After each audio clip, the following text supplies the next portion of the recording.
നമസ്കാരം. അഗ്നിഹോത്രി നിയോഗ നക്ഷത്ര ഫലങ്ങളിലേക്ക് സ്വാഗതം.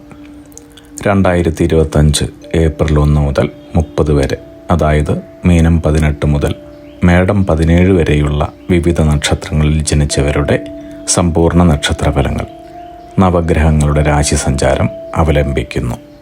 നാൽഫലങ്ങൾ പറയുന്നതിന് മുൻപായി രാശിയും നക്ഷത്രങ്ങളും തമ്മിലുള്ള ബന്ധം പരിശോധിക്കാം.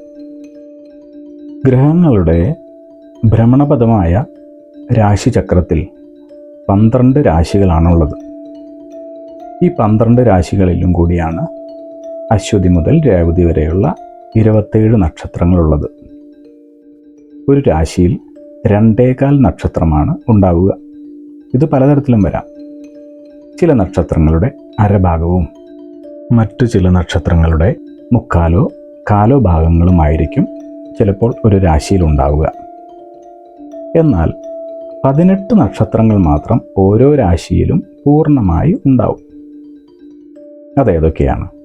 അശ്വതി, ഭരണി, രോഹിണി, തിരുവാതിര, പൂയം, ആയില്യം, മകം, പൂരം, അത്തം, ചോതി, അനിഴം, തൃക്കേട്ട, മൂലം, പൂരാടം, ഉത്രാടം, ചതയം, ഉത്രട്ടാതി, രേവതി എന്നീ നക്ഷത്രങ്ങളാണവ. ഉദാഹരണം പറഞ്ഞാൽ, ആദ്യത്തെ രാശിയായ മേടരാശിയിൽ അശ്വതി, ഭരണി എന്നിവയും കാർത്തികയുടെ കാൽഭാഗവുമാണ് ഉള്ളത്.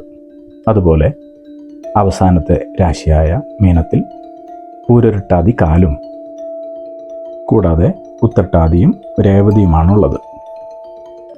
ചന്ദ്രൻ ഭൂമിയെ പ്രദക്ഷിണം വയ്ക്കുന്നതിനിടയിൽ ഓരോ രാശിയിലും സഞ്ചരിക്കുകയും ആ രാശിയിലുള്ള 2.25 നക്ഷത്രങ്ങളുമായി നല്ല ബന്ധം പുലർത്തുകയും ചെയ്യുന്നു. ഇതിനെയാണ് കൂറ് എന്ന് പറയുന്നത്. അങ്ങനെ 27 ദിവസങ്ങൾ കൊണ്ട് ചന്ദ്രൻ 12 രാശി പൂർത്തിയാക്കുന്നു. ഈ കാലയളവിനെയാണ് നക്ഷത്രമാസം എന്ന് പറയുന്നത്. ചുരുക്കി പറഞ്ഞാൽ, ചന്ദ്രൻ നിൽക്കുന്ന രാശിയെ ആണ് കൂറ് എന്ന് ജ്യോതിഷത്തിൽ പറഞ്ഞു വരുന്നത്. ഇപ്പോൾ നിങ്ങൾക്ക് മനസ്സിലായി കാണുമല്ലോ രാശി എന്താണ്, നക്ഷത്രങ്ങൾ എന്താണ്, രാശിയും ചന്ദ്രനും നക്ഷത്രങ്ങളും തമ്മിലുള്ള ബന്ധം എന്താണ്. ഇങ്ങനെ വളരെ വിശദമായി ഒരു സാധാരണക്കാരന് പോലും ജ്യോതിഷത്തിലെ കാര്യങ്ങൾ മനസ്സിലാക്കാനും തന്മൂലം അവനവൻ്റെ നാളുകളും കൂറുകളും രാശിയും മനസ്സിലാക്കി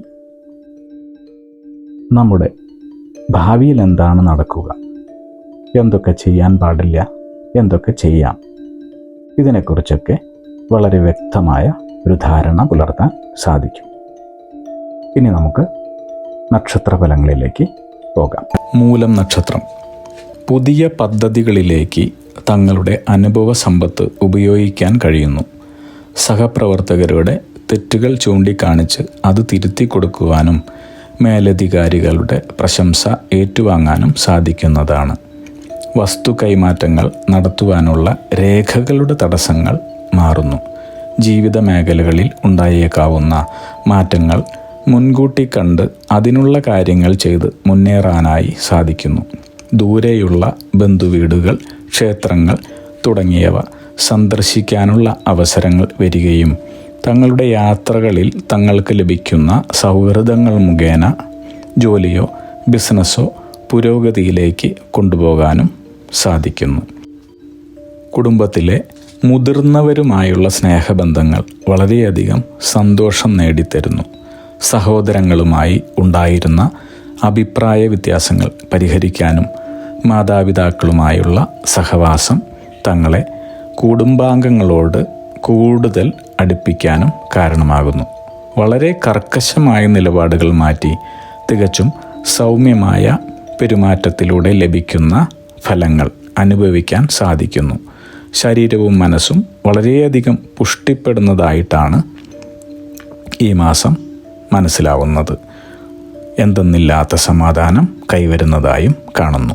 അഗ്നിഹോത്രി നിയോഗ പ്രവചനങ്ങളെക്കുറിച്ചും നിങ്ങളുടെ ജീവിത നിയോഗത്തെക്കുറിച്ചും അറിയുവാനായി ഞങ്ങളുടെ വെബ്സൈറ്റ് സന്ദർശിക്കൂ.